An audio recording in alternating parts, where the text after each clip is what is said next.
മറ്റു ചില വാർത്തകളിലേക്ക് പോയാൽ ലീഗ് രാഷ്ട്രീയത്തിൽ കുഞ്ഞാലിക്കുട്ടിക്ക് കാലിടറുന്നു. മലപ്പുറത്ത് നടന്ന ലീഗ് നേതൃയോഗത്തിൽ രൂക്ഷ വിമർശനം ഉയർന്നപ്പോൾ മുതിർന്ന നേതാക്കൾ പോലും കുഞ്ഞാലിക്കുട്ടിയുടെ രക്ഷയ്ക്കെത്തിയില്ല. രാജിവെക്കാൻ കുഞ്ഞാലിക്കുട്ടി തയ്യാറെന്ന വാർത്ത ഡോക്ടർ എം.കെ. മുനീർ നിഷേധിച്ചതുമില്ല. കുഞ്ഞാലിക്കുട്ടിക്കെതിരെ ഉയർത്തിയ വിമർശനങ്ങൾ പാർട്ടിയിലെ ജനാധിപത്യ ചർച്ചയാണെന്ന് പറഞ്ഞ് എം.കെ. മുനീറും കെ.എം. ഷാജിയും പിന്തുണ പരസ്യമാക്കുകയും ചെയ്തു. 4 പതിറ്റാണ്ടായി മുസ്ലിം ലീഗ് രാഷ്ട്രീയത്തിൽ പി.കെ. കുഞ്ഞാലിക്കുട്ടിക്കുണ്ടായിരുന്ന അപ്രമാദിത്വമാണ് ഇന്നലെ നിർണായക നേതൃയോഗത്തിൽ ചോദ്യം ചെയ്യപ്പെട്ടത്. കെ.പി.എ. മജീദ് ഉൾപ്പെടെയുള്ള മുതിർന്ന നേതാക്കന്മാർ രൂക്ഷ വിമർശനം ഉന്നയിച്ചു. ഒപ്പം നിൽക്കുമെന്ന് കരുതിയവർ മൗനം പാലിക്കുകയോ തിരിഞ്ഞു നിൽക്കുകയോ ചെയ്തു. ചരിത്രത്തിലാദ്യമായി പി.കെ. കുഞ്ഞാലിക്കുട്ടി ഒറ്റപ്പെട്ടു. മൊയ്ൻ അലി തങ്ങൾക്കെതിരെ നടപടി ആവശ്യവുമായി പാർട്ടി നേതൃയോഗത്തിലെത്തിയ കുഞ്ഞാലിക്കുട്ടിക്ക് ലീഗ് ചരിത്രത്തിലെ കനത്ത തിരിച്ചടിയാണ് കിട്ടിയത്. പാർട്ടിയിൽ ഈ രീതിയിൽ മുന്നോട്ടു പോകാനാകില്ലെന്ന് കെ.പി.എ. മജീദ് തുറന്നടിച്ചു. മൊയ്ൻ അലി തങ്ങൾക്കെതിരെ നടപടി പാടില്ലെന്ന പാണക്കാട് കുടുംബത്തിന്റെ കർശന നിലപാട് റഷീദ് അലി തങ്ങൾ യോഗത്തെ അറിയിച്ചു. എം.കെ. മുനീറും പി.വി. അബ്ദുൽ വഹാബും ഉൾപ്പെടെയുള്ളവർ മൊയ്ൻ അലിക്കൊപ്പം നിന്നു. യോഗത്തിൽ ഒറ്റപ്പെട്ട കുഞ്ഞാലിക്കുട്ടി വികാരാധീനനായെങ്കിലും തീരുമാനത്തെ സ്വാധീനിക്കാനായില്ല. മൊയ്ൻ അലി തങ്ങൾക്കെതിരെ നടപടിയില്ല. പകരം കുഞ്ഞാലിക്കുട്ടിക്ക് വേണ്ടി ലീഗ് ഹൌസിൽ ബഹളമുണ്ടാക്കിയ റാഫി പുതിയ കടവലിനെ സസ്പെൻഡ് ചെയ്തു. മൊയ്ൻ അലി തങ്ങളും ലീഗ് യോഗത്തിൽ നേതാക്കളും ഉയർത്തിയ വിമർശനങ്ങളെ പരസ്യമായി ശരിവെച്ച് എം.കെ. മുനീറും കെ.എം. ഷാജിയും രംഗത്തു വന്നു. വിമർശനങ്ങൾ ലീഗിലെ ജനാധിപത്യത്തെ സക്രിയമാക്കുമെന്ന് കെ.എം. ഷാജി ഫേസ്ബുക്ക് പോസ്റ്റിട്ടു. മാധ്യമങ്ങളെ കണ്ട എം.കെ. മുനീർ പാർട്ടി യോഗത്തിൽ കുഞ്ഞാലിക്കുട്ടിക്കെതിരെ വിമർശനമുണ്ടായെന്ന വാർത്തകളെ നിഷേധിച്ചില്ല. ബോഡിക്കകത്ത് പലരും പല തരത്തിലുള്ള അഭിപ്രായങ്ങൾ പറഞ്ഞു കഴിഞ്ഞാൽ അവസാനം എടുക്കുന്ന തീരുമാനം കൂട്ടായ തീരുമാനമാണ്. അപ്പോൾ ഒറ്റപ്പെടലിൻ്റെ പ്രശ്നം ഇത്രയും കാലം പി.കെ. കുഞ്ഞാലിക്കുട്ടിയെ ചോദ്യം ചെയ്യാൻ മടിച്ചു നിന്നവരും പാണക്കാട് കുടുംബവും മറിച്ച് നിലപാടെടുക്കുന്നു. ഒറ്റപ്പെട്ട കുഞ്ഞാലിക്കുട്ടി തിരിച്ചു വരാൻ ഇനി എന്ത് തന്ത്രങ്ങൾ മെനയുമെന്നത് നിർണായകമാണ്. എല്ലാം നേരിടാൻ ഉറച്ചാണ് മറുപക്ഷവും. കോഴിക്കോട് നിന്നും മുഹമ്മദ് ഷഹീദ്, ന്യൂസ് 18. കുഞ്ഞാലിക്കുട്ടിയെ ഒറ്റപ്പെടുത്തുന്ന സംഭവമില്ലെന്ന് കെ.പി.എ. മജീദ്. പുറത്തുവരുന്നത് വസ്തുതാവിരുദ്ധമായ വാർത്തകളെന്നും മജീദ് മലപ്പുറത്ത് പറഞ്ഞു. നിർഭാഗ്യവശാൽ ചില മാധ്യമ സുഹൃത്തുക്കൾ കൊടുത്ത് ചാനൽ ചർച്ചയായിട്ട് വരുന്നത്. ഇന്നലത്തെ ചർച്ച എന്ന് പറയുന്നത് എല്ലാവർക്കും അറിയാവുന്ന പോലെ മൊയ്ൻ അലി തങ്ങൾ നടത്തിയിട്ടുള്ള പ്രസ്താവനത്തെ സംബന്ധിച്ച് പാർട്ടി എന്ത് ചെയ്യണമെന്നതിനെ പറ്റിയുള്ള ചർച്ച മാത്രമാണ്. ചന്ദ്രിക ദിനപത്രത്തിന്റെ ഫിനാൻസ് മാനേജർ പി.എം. അബ്ദുൾ സമീറിനെതിരെ പരാതിയുമായി ജീവനക്കാർ. ചന്ദ്രിക പത്രത്തിനായി 2 തവണ പിരിച്ച വാർഷിക വരസംഖ്യ കാണാനില്ലെന്ന് ലീഗ് നേതൃത്വത്തിന് നൽകിയ കത്തിൽ പറയുന്നു. ചന്ദ്രികയിലെ പ്രതിസന്ധിക്ക് കാരണം കുഞ്ഞാലിക്കുട്ടിയുടെ വിശ്വസ്തനായ സമീറാണെന്നായിരുന്നു മൊയ്ൻ അലി തങ്ങളുടെ ആരോപണം. അമ്പലപ്പുഴയിലെ പാർട്ടി അന്വേഷണത്തിൽ കവിതയിലൂടെ പ്രതിഷേധിച്ച് ജി സുധാകരൻ കഴിയാവുന്നതൊക്കെ ചെയ്തുവെന്നും ചെയ്തത് ഒരു തരത്തിലും നന്ദിയില്ലാത്ത പണിയാണെന്നും പരിതപിച്ചും നിരാശയും പ്രതിഷേധവും പങ്കുവച്ചുമാണ് കവിത. നേട്ടവും കോട്ടവും എന്ന പേരിൽ കലാകൗമുദിയിലാണ് കവിത പ്രസിദ്ധീകരിച്ചത്. സുധാകരനെതിരെയുള്ള പരാതിയിൽ CPM കമ്മീഷന്റെ അന്വേഷണം പുരോഗമിക്കുന്ന പശ്ചാത്തലത്തിലാണ് കവിതയുടെ രാഷ്ട്രീയ പ്രാധാന്യം ഏറുന്നത്. പാർട്ടി അന്വേഷണത്തിലും തനിക്കെതിരായ നീക്കങ്ങളിലുമുള്ള അതൃപ്തി പരസ്യമാക്കുകയാണ് ജി സുധാകരൻ. ഒരു തരത്തിലും നന്ദി കിട്ടാത്ത പണികളാണ് ജീവിതത്തിൽ നടത്തിയതെന്ന് സുധാകരൻ പരിതപിക്കുന്നു. മഹിത സ്വപ്നങ്ങൾ മാഞ്ഞു മറഞ്ഞുപോയി. അവയൊന്നും തിരികെ വരില്ലെന്ന് പറയുന്ന കവി പുതിയ രൂപത്തിൽ അവ വന്നേക്കാമെന്ന പ്രത്യാശയും പങ്കുവെക്കുന്നു. രാഷ്ട്രീയത്തിൽ നിന്നുള്ള പിന്മാറ്റം സൂചിപ്പിക്കും പോലെയാണ് കവിതയുടെ അവസാന വരികൾ. കഴിവതൊക്കെയും ചെയ്തെന്നു സ്നേഹിതർ പറയുന്നു. ആകാംക്ഷാഭരിതരായ നവാഗതർ ഇനി ഈ വഴി നടക്കട്ടെയെന്ന് പറഞ്ഞാണ് കവിത അവസാനിപ്പിക്കുന്നത്. അമ്പലപ്പുഴയിൽ തെരഞ്ഞെടുപ്പ് പ്രവർത്തനത്തിൽ വീഴ്ച വരുത്തിയെന്ന പരാതിയിൽ പാർട്ടി അന്വേഷണം നേരിടുകയാണ് CPM സംസ്ഥാന സമിതി അംഗം കൂടിയായ ജി സുധാകരൻ. മന്ത്രി സജി ചെറിയാൻ, അമ്പലപ്പുഴ MLA H. സലാം എന്നിവരാണ് സുധാകരനെതിരെയുള്ള അന്വേഷണ ആവശ്യത്തിന് പിന്നിൽ. CPM സംസ്ഥാന സമിതി തീരുമാനപ്രകാരം കേന്ദ്ര കമ്മിറ്റി അംഗം എളമരം കരീം, സംസ്ഥാന സെക്രട്ടേറിയറ്റ് അംഗം KJ തോമസ് എന്നിവരാണ് പരാതി അന്വേഷിക്കുന്നത്. CPM സംസ്ഥാന സമിതി അന്വേഷണ കമ്മീഷനെ വെച്ചുതന്നെ പരാതിയിൽ വസ്തുത ഉണ്ടെന്ന ബോധ്യത്തിന്റെ അടിസ്ഥാനത്തിലാണെന്നും അതിനാൽ നടപടി ഉറപ്പാണെന്നും വിലയിരുത്തലുണ്ട്. എന്നാൽ മുഖ്യമന്ത്രിയെ ക്ലിഫ് ഹൌസിലെത്തി സുധാകരൻ കണ്ടതും അദ്ദേഹത്തിന്റെ നിർദ്ദേശപ്രകാരം സജി ചെറിയാനെ സന്ദർശിച്ചതുമൊക്കെ പ്രശ്നപരിഹാരത്തിന് വഴിതെളിയുന്നതിന്റെ സൂചനകളായി കാണുന്നവരും കുറവല്ല. ന്യൂസ് 18 തിരുവനന്തപുരം. അഡ്വക്കേറ്റ് ജയശങ്കർ ഈ വിഷയത്തിൽ പ്രതികരിച്ചു. അദ്ദേഹത്തിന്റെ വാക്കുകളിലേക്ക്. അപ്പോൾ ഈ പാർട്ടിയെ സംബന്ധിച്ചും കവിത എഴുതുന്നതും ഒരു അച്ചടക്ക ലംഘനമായിട്ട് വേണമെങ്കിൽ പരിഗണിക്കപ്പെട്ടേക്കാം. അതിൽ ഞാൻ അദ്ദേഹത്തിന്റെ കവിത വായിച്ചു. ജി സുധാകരന്റെ കവിതകളെ കുറിച്ച് പൊതുവെ ഒരു മതിപ്പില്ലാത്ത ആളാണ് ഞാൻ. അദ്ദേഹം സത്യസന്ധനായ ഒരു പൊതുപ്രവർത്തകനാണ്. യാതൊരു അഴിമതിയില്ല, ആർഭാടമില്ല, ധൂർത്തില്ല. മാതൃകാപരമായി പ്രവർത്തിച്ച ഒരു മന്ത്രി ആയിരുന്നു. MLA ആയിരിക്കുമ്പോഴും മാതൃകാപരമായിരുന്നു. മന്ത്രി ആയപ്പോഴും അതുപോലെ തന്നെയായിരുന്നു. 10 കൊല്ലം മന്ത്രി ആയിരുന്നിട്ട് 10 വയസ്സ് വരെ അഴിമതി നടത്താത്ത ആളാണ് സുധാകരൻ.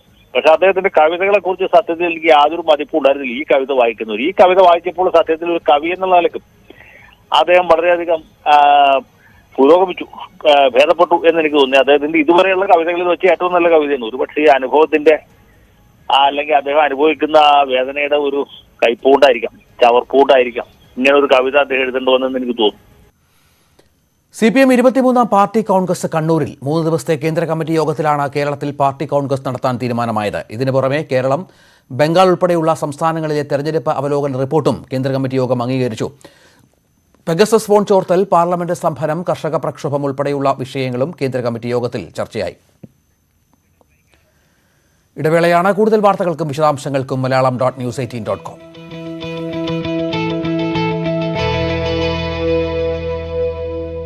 ഒരു തരത്തിലും നന്ദി കിട്ടാത്തൊരാ പണികളൊക്കെ നടത്തി ഞാൻ എൻ്റെ രാഷ്ട്രീയ കേരളത്തിനെ ചർച്ച ചെയ്യാൻ ജി സുധാകരന്റെ ഒരു കവിത കൂടി. അമ്പലപ്പുഴ തെരഞ്ഞെടുപ്പ് പ്രവർത്തനത്തിലെ പാർട്ടി അന്വേഷണത്തിൽ കവിതയിലൂടെ പ്രതിഷേധം പരസ്യമാക്കി ജി സുധാകരൻ.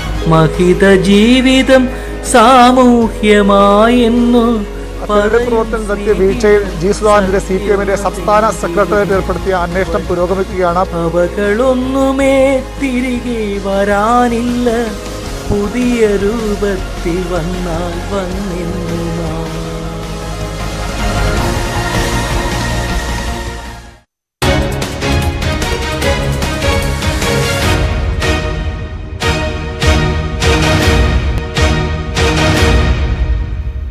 സംസ്ഥാനത്ത് 12,607 പേർക്ക് കൂടി കോവിഡ് സ്ഥിരീകരിച്ചു. മലപ്പുറത്താണ് ഏറ്റവും അധികം രോഗബാധിതർ 3051. 93 മരണം കൂടി സ്ഥിരീകരിച്ചതോടെ ആകെ മരണസംഖ്യ 17,747 ടെസ്റ്റ് പോസിറ്റിവിറ്റി നിരക്ക് 13.87 20,108 പേർക്ക് കൂടി കോവിഡ് ഭേദമായി. WIPR 10 മുകളിലുള്ള 266 വാർഡുകളുണ്ട്. വാക്സിനുകളുടെ ഇടകലർന്നുള്ള ഉപയോഗം കൂടുതൽ ഫലപ്രദമെന്ന് ICMR. 2 തവണയായി കോവാക്സിനും കോവിഷീൽഡും ഉപയോഗിച്ചവരിൽ നടത്തിയ പഠനത്തിലാണ് ഇക്കാര്യം വ്യക്തമായതെന്നും ICMR പറഞ്ഞു. രാജ്യത്ത് 24 മണിക്കൂറിനിടെ 39,070 പേർ കൂടി കോവിഡ് സ്ഥിരീകരിച്ചു. 1-ാം ഡോസ് കോവാക്സിനും 2-ാം ഡോസ് കോവിഷീൽഡും എടുത്തവരിൽ പ്രതിരോധശേഷി കൂടുതലാണെന്നാണ് ICMR-ന്റെ പഠനം. വാക്സിനുകളുടെ ഇടകലർന്നുള്ള ഉപയോഗം ആരോഗ്യ പ്രശ്നങ്ങൾ സൃഷ്ടിക്കുമെന്ന ആശങ്കകൾക്കും പരാതികൾക്കും ഇടെയാണ് പുതിയ റിപ്പോർട്ട് പുറത്തുവന്നത്. ഇടകലർന്നുള്ള ഉപയോഗം സുരക്ഷിതവും കൂടുതൽ ഫലപ്രദവുമെന്നാണ് ICMR കണ്ടെത്തൽ. രാജ്യത്ത് ഇതുവരെ 52.37 കോടി ഡോസ് വാക്സിനുകൾ നൽകി കഴിഞ്ഞു. 9 ലക്ഷം വാക്സിനുകൾ ഉടൻ വിതരണം ചെയ്യും. 24 മണിക്കൂറിനിടെ 39,070 പേർക്ക് കൂടി കോവിഡ് സ്ഥിരീകരിച്ചു.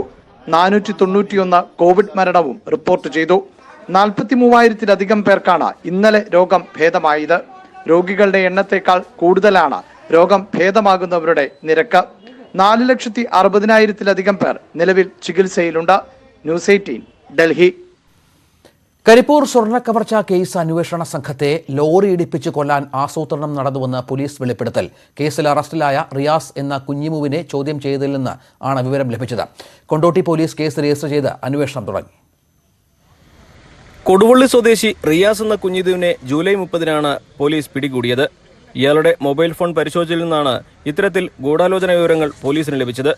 രേഖകളില്ലാത്ത വാഹനം സംഘടിപ്പിച്ച് അന്വേഷണ സംഘത്തെ കൊലപ്പെടുത്തണമെന്നും ഇതിനായി എത്ര പണം വേണമെങ്കിലും ചെലവാക്കാൻ തയ്യാറെന്നുമാണ് ഫോണിൽ നിന്ന് ലഭിച്ച ശബ്ദ സന്ദേശം. തൃശൂരിൽ നിന്നാണ് രേഖകളില്ലാത്ത ലോറി കൊണ്ടുവരാൻ പദ്ധതിയിട്ടിരുന്നത്. കൊടുവള്ളി, താമരശ്ശേരി മേഖലകൾ കേന്ദ്രീകരിച്ചാണ് പോലീസ് അന്വേഷണം. സ്വർണ്ണക്കടത്ത് കേസിലെ പ്രതി അർജുൻ ആയങ്കിയെയും ലോറി ഇടിപ്പിച്ച് വകവരുത്താൻ കൊടുവള്ളി സംഘം പദ്ധതിയിട്ടിരുന്നു. ഇതേ രീതിയിൽ അന്വേഷണ സംഘത്തിന് നേരെ അക്രമം നടത്തുകയായിരുന്നു ലക്ഷ്യം. അന്വേഷണ സംഘത്തിലെ ഉദ്യോഗസ്ഥരുടെ കുടുംബാംഗങ്ങളെ തട്ടിക്കൊണ്ടുപോകുമെന്ന ഭീഷണി സന്ദേശവും ഇതിനിടെ ലഭിച്ചിരുന്നു. മലപ്പുറം, കോഴിക്കോട് ജില്ലകളിലെ ഉദ്യോഗസ്ഥരടങ്ങുന്നതാണ് അന്വേഷണ സംഘം. രാമനാട്ടുകര വാഹനാപകടത്തെ തുടർന്നാണ് സ്വർണ്ണക്കടത്തുമായി ബന്ധപ്പെട്ട് പോലീസ് പ്രത്യേക അന്വേഷണ സംഘം രൂപീകരിച്ചത്.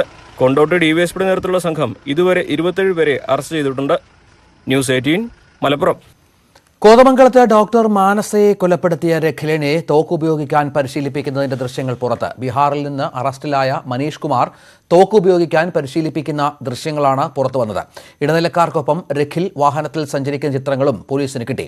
രഖിലിന് തോക്ക് നൽകിയ സോനുകുമാറിനെയും സഹായി മനീഷിനെയും വൈകിട്ട് കൊച്ചിയിലെത്തിക്കും. കഴിഞ്ഞ ദിവസം അറസ്റ്റിലായ ബീഹാർ സ്വദേശി മനീഷ് തോക്കുപയോഗിക്കാൻ പരിശീലിപ്പിക്കുന്ന ദൃശ്യങ്ങളാണിത്. ഇത്തരം വീഡിയോ സന്ദേശങ്ങളിലൂടെയാണ് രഗിലിനെ തോക്കുപയോഗിക്കാൻ സംഘം പരിശീലിപ്പിച്ചതെന്നാണ് അന്വേഷണ സംഘത്തിന്റെ കണക്കുകൂട്ടൽ. മാനസയെ കൊലപ്പെടുത്തുന്നതിന് രഗിൽ ഉപയോഗിച്ച 7.62 mm പിസ്റ്റളിന് സമാനമായ തോക്ക് തന്നെയാണ് വിവരിക്കുന്ന വീഡിയോയിലുമുള്ളത്. തോക്ക് വാങ്ങാൻ പോയ രഗിൽ സംഘത്തോടൊപ്പം യാത്ര ചെയ്യുന്നതിന്റെ ദൃശ്യങ്ങളും പോലീസിന് ലഭിച്ചു. ചിത്രങ്ങളും വീഡിയോ ദൃശ്യങ്ങളും ഉപയോഗിച്ച് തോക്ക് മുൻകറിൽ തന്നെയാണ് വാങ്ങിയെന്ന് തെളിയിക്കാൻ പോലീസിന് സാധിക്കും. മുൻകറിലെ തോക്ക് വിൽപ്പന കേന്ദ്രത്തിൽ നിന്ന് രഗിലിനെ കൂടാതെ കേരളത്തിലേക്ക് കൂടുതൽ ആളുകൾക്ക് തോക്ക് നൽകിയിട്ടുണ്ടോ എന്നും പോലീസ് പരിശോധിക്കുന്നുണ്ട്. ന്യൂസ് 18 കൊച്ചി. അഫ്ഗാനിസ്ഥാനിൽ അമേരിക്ക നടത്തിയ വ്യോമാക്രമണത്തിൽ 200 താലിബാൻ തീവ്രവാദികൾ കൊല്ലപ്പെട്ടു. നിരവധി പേർക്ക് പരിക്കേറ്റതായാണ് റിപ്പോർട്ട്. 100ഓളം വാഹനങ്ങളും ഒട്ടേറെ കെട്ടിടങ്ങളും വ്യോമാക്രമണത്തിൽ തകർന്നു. ഡോക്ടർമാർക്കെതിരെയുള്ള ആക്രമണങ്ങൾ സഹിക്കാവുന്നതിലും അപ്പുറമെന്ന IMA. ഡോക്ടർമാരെ സമരത്തിലേക്ക് തള്ളിവിടരുതെന്നും IMAയുടെ മുന്നറിയിപ്പ്. ആശുപത്രികളെ സംരക്ഷിത മേഖലകളായി പ്രഖ്യാപിക്കണമെന്നും ആശുപത്രി സംരക്ഷണ നിയമം കർശനമായി നടപ്പാക്കണമെന്നും IMA ആവശ്യപ്പെട്ടു. ആരോഗ്യ പ്രവർത്തകർക്ക് നേരെയുള്ള ആക്രമണം തടയാൻ നിർദ്ദേശങ്ങളുമായി KGMOA. ആശുപത്രികൾ പ്രത്യേക സുരക്ഷാ മേഖലയായി പരിഗണിച്ച് പോലീസ് എയ്ഡ് പോസ്റ്റ് സ്ഥാപിക്കണമെന്ന ആവശ്യം. കോവിഡ് മാനദണ്ഡങ്ങൾ പാലിച്ച് ടൂറിസം കേന്ദ്രങ്ങൾ ഉൾപ്പെടെ തുറന്നു നൽകുമെന്ന ടൂറിസം മന്ത്രി PA മുഹമ്മദ് റിയാസ്. ടൂറിസം കേന്ദ്രങ്ങളിലേക്ക് പോകുന്നവരെ വാരാന്ത്യ ലോക്ഡൌണിന്റെ പേരിൽ തടയില്ലെന്നും മന്ത്രി. സർക്കാർ നാടാർ വിഭാഗത്തോട് ചെയ്തത് ചതിയെന്ന് കെ മുരളീധരൻ MP. നിയമവശം പരിശോധിക്കാതെയാണ് സർക്കാർ നാടാർ OBC സംവരണം ഏർപ്പെടുത്തിയത്. തെരഞ്ഞെടുപ്പ് മുന്നിൽ കണ്ടുള്ള തട്ടിപ്പാണ് നടത്തിയതെന്നും മുരളീധരൻ പറഞ്ഞു. വണ്ടിപ്പെരിയാറിൽ 6 വയസ്സുകാരിയെ പീഡിപ്പിച്ച് കൊലപ്പെടുത്തിയ കേസിൽ കുറ്റപത്രം ചൊവ്വാഴ്ച സമർപ്പിക്കും. കുട്ടിയുടെ അയൽവാസിയായ പ്രതി അർജുനെതിരെ കൊലപാതകം, പോക്സോ ഉൾപ്പെടെ 6 വകുപ്പുകൾ. കണ്ണൂർ ഇരിട്ടി മുനിസിപ്പാലിറ്റിയിലെ SC പ്രൊമോട്ടറായ യുവാവിനെ എക്സൈസ് സംഘം മർദ്ദിച്ചതായി പരാതി. ലഹരി വസ്തുക്കൾ കൈവശം വെച്ചുവെന്ന് ആരോപിച്ചായിരുന്നു സെബിൻ സെബാസ്റ്റ്യന് നേരെയുള്ള മർദ്ദനം. കോവിഡ് മഹാമാരിയെ ചെറുക്കാൻ വാക്സിൻ എടുക്കണമെന്ന സന്ദേശവുമായി network 18 federal bank Sanjeevani campaign തുടരുകയാണ്. രാജ്യത്തിന്റെ വിവിധ ഭാഗങ്ങളിലൂടെ സഞ്ചരിക്കുന്ന സഞ്ജീവനി ഗാഡി ഇതുവരെ 500 ഗ്രാമങ്ങൾ പിന്നിട്ടു. 2,57,250 പേരിലേക്കാണ് സഞ്ജീവനി ഗാഡി വാക്സിനേഷൻ സന്ദേശം എത്തിച്ചത്.